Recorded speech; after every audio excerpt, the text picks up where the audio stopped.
तो शुरू करते हैं आज का टॉपिक। कुछ ऐसे रेशियो जो किसी भी सेक्टर के कंपनी पर इन्वेस्ट करने के पहले आपको ज़रूर देखना चाहिए, जैसे कि EPS, PE ratio, PEG ratio, PB ratio, PS ratio, profit growth, sales growth, debt to equity, return on equity, return on capital employed, free cash flow, etcetera. क्या होता है ये सब? चलिए जान लेते हैं एक एक करके, पर उससे पहले दो चीज़ें आप लोगों को बता देना अच्छा होगा कि एक तो इसमें जो कंपनी का नाम लिया गया है वो सिर्फ एक एग्जाम्पल है और वो आपको समझाने के लिए यूज़ किया गया है, वो कोई भी बाइंग रिकमेंडेशन नहीं है। दूसरा बात, इसमें जो भी यूज़ किया गया रेशियो है वो 15 जुलाई 2022 के क्लोजिंग पर लिया गया है। तो दोस्तों, ईपीएस का फुल फॉर्म है अर्निंग पर शेयर। मतलब कंपनी के टोटल अर्निंग को अगर कंपनी के टोटल नंबर ऑफ शेयर से डिवाइड कर दे तो जो बचता है उसको ईपीएस बोला जाता है। किसी भी कंपनी के ईपीएस उसके प्राइस के मुकाबले ज़्यादा होना अच्छा होता है।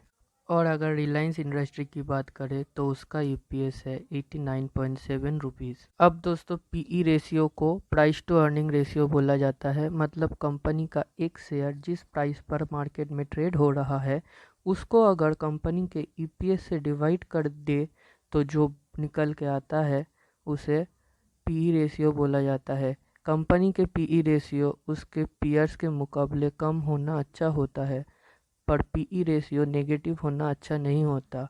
और एक इम्पॉर्टेंट बात, कंपनी का पीई रेशियो हमेशा कम होने का मतलब ये नहीं होता कि कंपनी अच्छा है।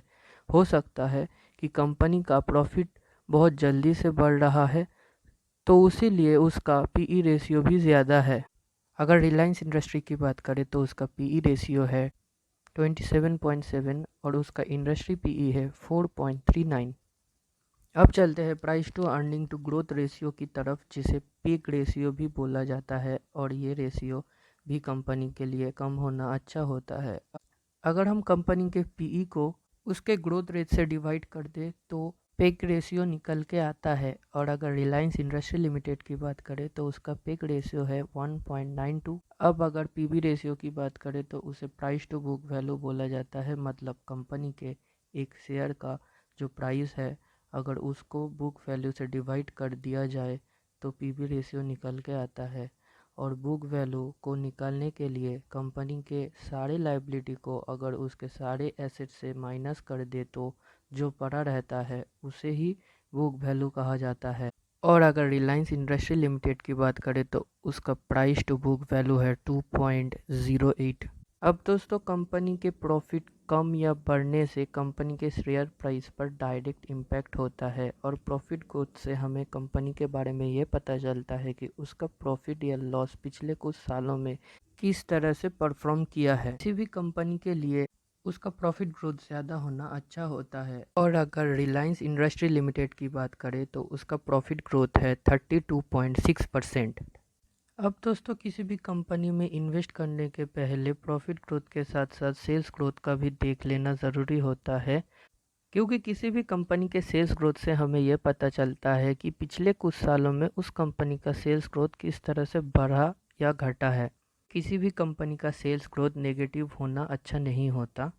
और अगर रिलायंस इंडस्ट्री लिमिटेड की बात करें तो उसका सेल्स ग्रोथ है 50.1%। दोस्तों, अब चलते हैं रिटर्न ऑन इक्विटी की ओर, जिसे आरओई भी बोला जाता है।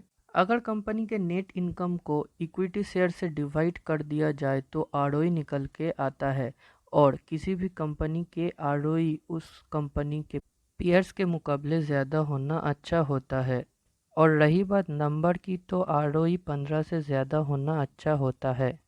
अब अगर रिलायंस इंडस्ट्री लिमिटेड की बात करें तो उसका आरओई है 8.15%। अब दोस्तों, डेट टू इक्विटी रेशियो की बात करें तो ये वो रेशियो होता है जिससे हमें पता चलता है कि कंपनी के टोटल डेट के मुकाबले इक्विटी शेयर कितना है। ये रेशियो आमतौर पे 1 से कम होना अच्छा होता है। और कंपनी के डेट की बात करें तो वो भी कंपनी के नेट प्रॉफिट से कम हो तो अच्छा ही होता है।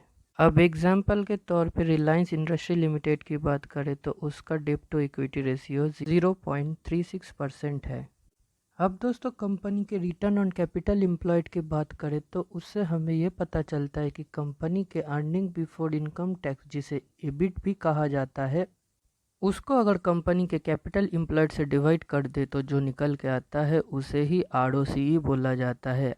और अगर नंबर की बात करें तो ROCE 20 से ज़्यादा होना अच्छा होता है। अब अगर एग्जांपल के तौर पे रिलायंस इंडस्ट्री लिमिटेड की बात करें तो उसका रिटर्न ऑन कैपिटल एम्प्लॉयड है 9.63%। अब दोस्तों रही बात फ्री कैश फ्लो की, तो इससे हमें यह पता चलता है कि कंपनी अपने खर्चों को मिटाने के बाद उसके पास कितना पैसा पड़ा हुआ है, जिसको कंपनी चाहे तो आगे शेयर होल्डर को डिविडेंड पे करने में या फिर कंपनी चाहे तो खुद के बिजनेस को ग्रो करने में भी यूज़ कर सकता है।